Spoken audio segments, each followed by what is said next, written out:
Hello everyone. இன்னைக்கு நம்ம preposition பத்தி பார்க்க போறோம். So preposition அப்படின்னா என்னன்னா ஒரு சென்டென்ஸ்ல உள்ள noun அல்லது pronounக்கு உள்ள தொடர்பை வந்து குறிக்கக்கூடிய சொல்ல தான் என்ன சொல்லுவோம்? preposition அப்படின்னு சொல்லுவோம். சரிங்களா? So இப்போ எக்ஸாம்பிள் பாருங்க. The book is on the table.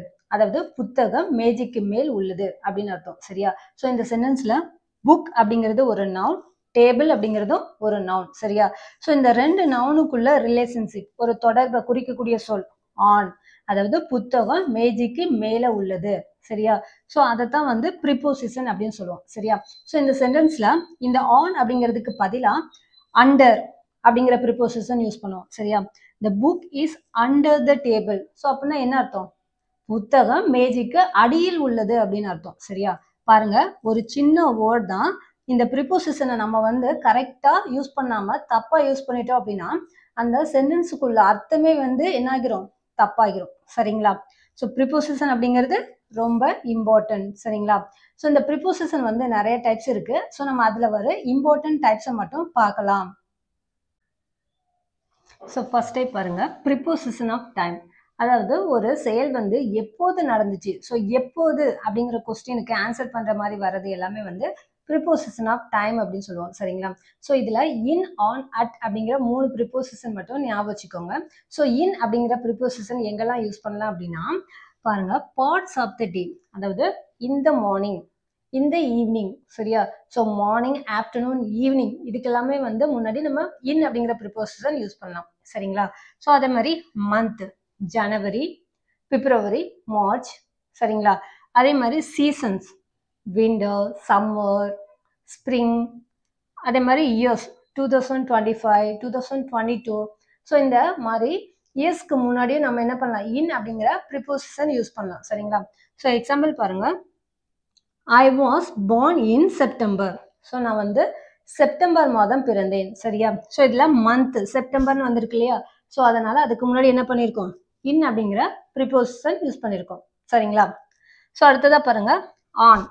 On அப்படிங்கிற ப்ரிப்போசிஷன் எங்கெல்லாம் யூஸ் பண்ணலாம் அப்படின்னா டேஸ், அதாவது சண்டே, மண்டே, டியூஸ்டே. ஸோ இந்த மாதிரி டேஸ்க்கு முன்னாடி நம்ம என்ன பண்ணோம்? ஆன் அப்படிங்கிற ப்ரிப்போசிஷன் யூஸ் பண்ணணும். சரிங்களா? ஸோ அதே மாதிரி டேட்ஸ், இப்போ மே 2, ஏப்ரல் 25. சரிங்களா? அதே மாதிரி 17th. ஸோ இந்த மாதிரி டேட்ஸ்க்கு முன்னாடி நம்ம என்ன பண்ணலாம்? ஆன் அப்படிங்கிற ப்ரிப்போசிஷன் யூஸ் பண்ணலாம். சரிங்களா? எக்ஸாம்பிள் பாருங்க, I was born on September 29th. So நான் வந்து செப்டம்பர் 29ஆம் தேதி பிறந்தேன். சரியா? ஸோ இந்த ரெண்டுக்கும் டிஃப்ரென்ஸ் பாருங்க, இங்க செப்டம்பர் மந்த் மட்டும் இருந்துச்சுன்னா என்ன சொல்லியிருக்கோம்? நம்ம இன் யூஸ் பண்ணியிருக்கோம். ஸோ அதே மாதிரி டேட்டோட வந்திருக்கு. சரியா? September 29th. ஸோ அதனால என்ன பண்ணியிருக்கோம்? ஆன் அப்படிங்கிற ப்ரிப்போசிஷன் யூஸ் பண்ணியிருக்கோம். சரிங்களா? ஸோ அடுத்ததை பாருங்க, அட் அப்படிங்கிற ப்ரிப்போசிஷன். ஸோ அட் எங்கெல்லாம் யூஸ் பண்ணலாம் அப்படின்னா அது வந்து எக்ஸாக்ட் டைம். இப்போ கிளாக் டைம் இருக்குல்லையா, 1, 2, 2 o'clock, 3 o'clock. சரியா? ஸோ அதே மாதிரி டைமுக்கு வந்து நம்ம அட் யூஸ் பண்ணுவோம். அதே மாதிரி 11 AM, 11 PM. சரிங்களா? அது மாதிரி festivals, new year, Christmas. So இந்த மாதிரி ஃபெஸ்டிவல்ஸ்க்கு முன்னாடி அட் யூஸ் பண்ணுவாங்க. அதே மாதிரி மீல் டைம், லஞ்ச், டின்னர். அதே மாதிரி நம்ம வந்து அட் அப்படிங்கிறது நைட் அப்படிங்கிற நைட்டுக்கு மட்டும்தான் யூஸ் பண்ணுவோம். Mid night, noon. ஸோ இந்த மாதிரி இதுக்கெல்லாம் வந்து நம்ம அட் அப்படிங்கிற ப்ரிப்போசிஷன் யூஸ் பண்ணுவோம். சரிங்களா? ஸோ எக்ஸாம்பிள் பாருங்க, I was born at 11 AM. So நான் வந்து 11 மணிக்கு, காலையில 11 மணிக்கு பிறந்தேன். சரியா? ஸோ இப்படி சொல்றதா வந்து அட் அப்படிங்கிற ப்ரிப்போசிஷன். சரிங்களா? அடுத்ததா செகண்ட் டைப் பாருங்க, ப்ரிப்போசிஷன் ஆஃப் பிளேசஸ். அதாவது இப்போ ஒரு பர்சனோ அல்லது ஆப்ஜெக்டோ இருக்கக்கூடிய பொசிஷன் அல்லது லொகேஷனை தான் நம்ம என்ன சொல்லுவோம்? ப்ரிப்போசிஷன் ஆஃப் பிளேசஸ் அப்படின்னு சொல்லுவோம். சரிங்களா?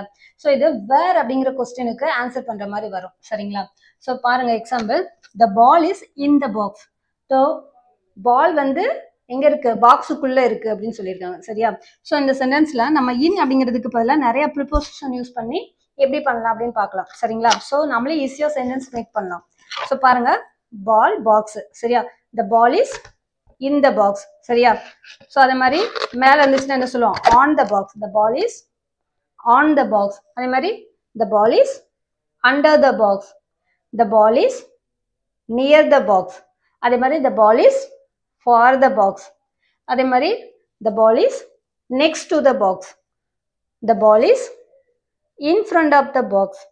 The ball is பின்னாடி என்ன சொல்லுவோம்? behind. The ball is behind the box. The ball is above. அதாவது டச் பண்ணக்கூடாது. சரியா? The ball is above the box. The ball is below the box.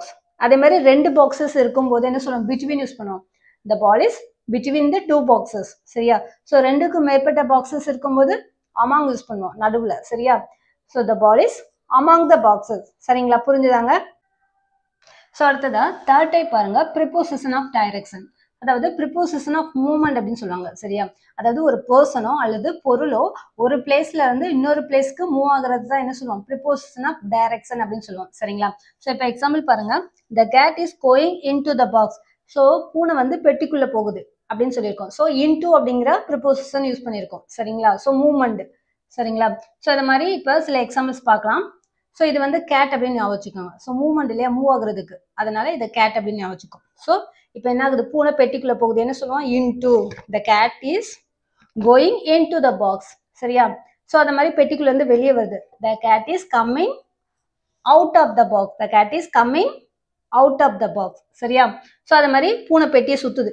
The cat is going around the box. சரியா?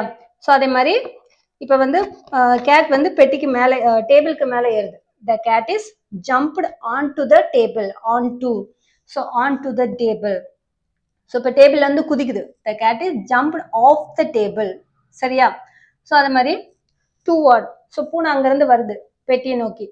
The cat is coming toward the boxes. சரியா?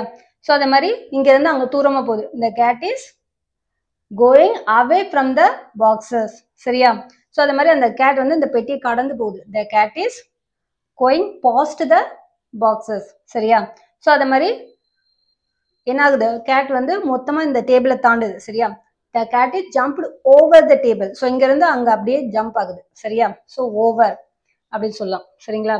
So அதே மாதிரி இப்போ வந்து அப் அப்படின்னா என்னன்னா, இப்போ வந்து ஒரு படிக்கட்டில் ஏறுதாங்க. சரியா? ஒரு பையன், ஒரு கேர்ள்.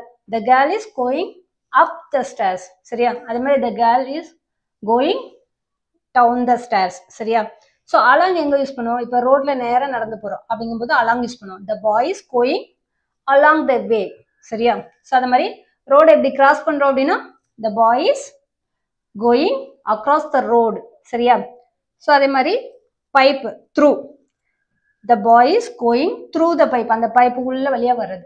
சரியா? ஸோ இதான் வந்து ப்ரிப்போசிஷன். சரி, புரிஞ்சுதாங்க? ஸோ நம்ம வந்து இந்த கிளாஸ்ல என்னெல்லாம் பார்த்தோம், ஸோ ப்ரிப்போசிஷனா என்னென்ன பார்த்தோம். ஸோ அதில் வந்து ஒரு 3 டைப்ஸ் பார்த்தோம். Preposition of time, preposition of place, preposition of direction. சரியா? ஸோ நம்ம பேசக்கூடிய ஒரு சென்டென்ஸ்ல எது ப்ரிப்போசிஷன் அப்படிங்கிறது இதுல இருந்து நம்மளால ஈஸியாக கண்டுபிடிக்க முடியும். சரிங்களா? தேங்க்ஸ் ஃபார் வாட்சிங்.